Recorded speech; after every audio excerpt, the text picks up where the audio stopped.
నైరుతి బంగాళాఖాతంలో తీవ్ర వాయుగుండం కొనసాగుతోంది. ఇది తుఫాన్గా మారే అవకాశం ఉందన్నారు వాతావరణ శాఖ అధికారులు. రాబోయే మరో 6 గంటల్లో తీవ్ర వాయుగుండం బలపడి పెను తుఫాన్గా మారనుంది. ఇప్పటికే తమిళనాడు, పుదుచ్చేరిలో అతి భారీ వర్షాలు కురుస్తున్నాయి. ఇటు ఏపీలోని పలు జిల్లాలకు సైతం అధికారులు అలర్ట్ జారీ చేశారు. తెలంగాణపై తుఫాన్ ప్రభావం ఎంతవరకు ఉందనే అంశంపై వాతావరణ శాఖ అధికారి ధర్మరాజ్తో కల్పన ఫేస్ టు ఫేస్.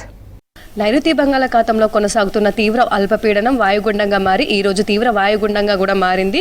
ఈ తీవ్ర వాయుగుండం కారణంగా కూడా తెలంగాణ రాష్ట్రంలో ఎలాంటి వర్షాలు కురిసే అవకాశం ఉంది, తెలంగాణ రాష్ట్రానికి ఏమైనా ఎఫెక్ట్ ఉండనుందా, దాంతోపాటు ప్రజెంట్ ఈ తీవ్ర వాయుగుండం ఎఫెక్ట్ ఏ విధంగా ఉండనుంది, దాంతోపాటు ఇది ఎప్పుడు తుఫాన్గా మారే అవకాశం ఉందో తెలుసుకుందాం. మనతో పాటు వాతావరణ శాఖ సీనియర్ అధికారి ధర్మరాజ్ గారు ఉన్నారు. ఒకసారి వారితో మాట్లాడదాం. హాయ్ సార్, ప్రజెంట్ ఏదైతే కొనసాగుతుందో తీవ్ర వాయుగుండం కావచ్చు, దానికి సంబంధించి స్టేటస్ ఏ విధంగా ఉంది?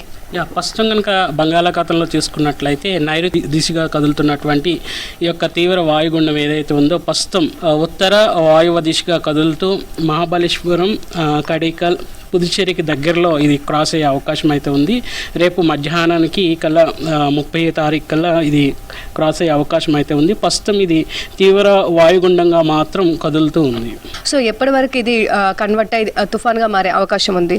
ప్రస్తుతం కనుక చూసుకున్నట్లయితే రానున్న 6 గంటల్లో ఇది తీవ్ర వాయుగుండం నుంచి తుఫాన్గా మారే అవకాశం అయితే ఉంది.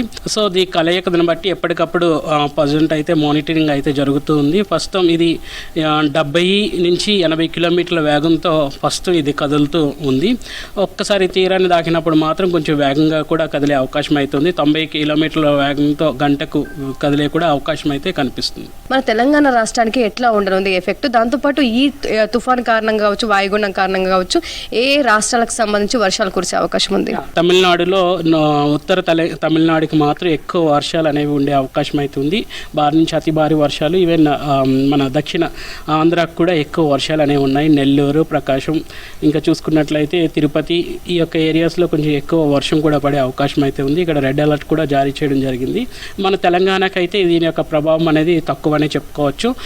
ఎప్పుడే మనం చూసుకున్నట్లయితే గత 2 రోజుల నుంచి కూడా ఈ యొక్క ఉత్తర తెలంగాణలో ముఖ్యంగా ఆదిలాబాద్ స్టేషన్లో కనుక చూసుకున్నట్లయితే ఈ యొక్క శీతల గాలులు అనేవి కూడా ఉత్తర తెలంగాణలో ప్రవేశించాయి. ఇప్పుడు ఎప్పుడైతే ఈ తీవ్ర వాయుగుండం తర్వాత తుఫాన్గా మారుతుందో ఈ యొక్క తుఫాన్ ప్రభావం వల్ల ఈ యొక్క క్రమేపీ కనిష్ట ఉష్ణోగ్రతలు కూడా రాష్ట్రం అంతటా కూడా క్రమేపీ సాధారణ స్థాయికి నుంచి కొంచెం పెరిగే అవకాశాలు ఎక్కువ కనిపిస్తున్నాయి. దీనివల్ల రానున్న 2 రోజులు కూడా అక్కడక్కడ తేలికపాటి వర్షాలు అయితే కురిసే అవకాశాలు అయితే కనిపిస్తున్నాయి. ఈ తుఫాన్ మారిన తర్వాత కూడా ఎఫెక్ట్ తెలంగాణకు సంబంధించి చూసుకున్నట్టయితే దాదాపు వచ్చే 2 రోజులు కూడా మీరు వర్షాలు ఉన్నాయని చెప్పారు కదా, ఏ డిస్ట్రిక్ట్స్కి ఎక్కువగా ఛాన్స్ ఉంది? ఇక్కడ ముఖ్యంగా చూసుకున్నట్లయితే దక్షిణ జిల్లాలకు ఉన్నటువంటి ఖమ్మం, సూర్యాపేట, నల్గొండ, ఈ యొక్క ఇంకా హనుమకొండ, ఈ యొక్క ఏరియాస్లో మనకి కొంచెం వర్షం అనేది పడే అవకాశాలు అయితే ఎక్కువ కనిపిస్తున్నాయి. తర్వాత ఈ యొక్క ఉత్తర భాగంలో ఉన్న జిల్లాలకు మాత్రం స్వల్పంగా కనిష్ట ఉష్ణోగ్రతలు పెరిగే అవకాశాలు కూడా ఎక్కువ కనిపిస్తున్నాయి.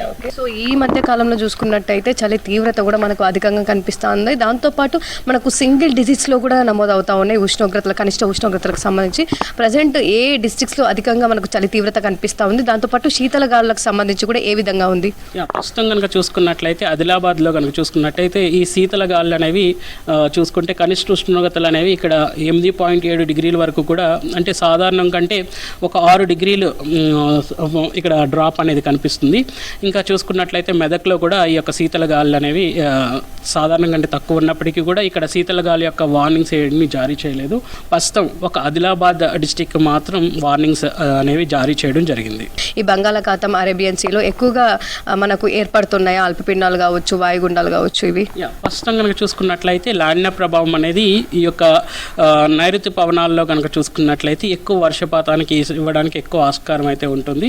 ఈ యొక్క లానినా కండిషన్స్లో ఎప్పుడైతే ఈ యొక్క ఈశాన్య ఋతుపవనాల టైంలో టెంపరేచర్స్ సాధారణ స్థాయిలోనే నమోదవుతూ ఉంటాయి. ఎలినో ఫేజ్లో మాత్రం ఈ యొక్క ఈశాన్య ఋతుపవనాల కాలంలో ఈ యొక్క తమిళనాడు, కేరళ, ఈ యొక్క కర్ణాటక, ఈ యొక్క ఏరియాస్కి ఎక్కువ రెయిన్ఫాల్ అనేది ఉంటుంది. ఇప్పుడు కూడా ప్రస్తుతం చూసుకున్నట్లయితే లానినా ఫేజ్లో ఉన్నప్పటికీ కూడా సిస్టమ్స్ అనేవి గ్రాడ్యువల్గా సాధారణంగా చూసుకుంటే సినార్జికల్గా చూసుకున్న క్లైమటాలజికల్ ఇన్ఫర్మేషన్ కింద చూసుకున్నప్పటికీ కూడా ప్రస్తుతం బంగాళాఖాతంలో సర్వసాధారణంగా 1 లేదా 2 అనేవి ఈ యొక్క సీజన్లో మనకి బంగాళాఖాతంలో ఈ యొక్క తుఫాన్లు అనేవి ఫామ్ అయ్యే అవకాశాలు కనిపిస్తున్నాయి. సో మొత్తంగా చూసుకున్నట్టయితే చలి తీవ్రత కూడా ఈ మధ్య కాలంలో పెరిగిందని చెప్పుకోవచ్చు. దాంతోపాటు వచ్చే 2 రోజులు అయితే మనకు తేలికపాటి నుంచి మోస్తారు వర్షాలు అయితే కురిసే అవకాశం ఉందని చెప్తా ఉన్నారు.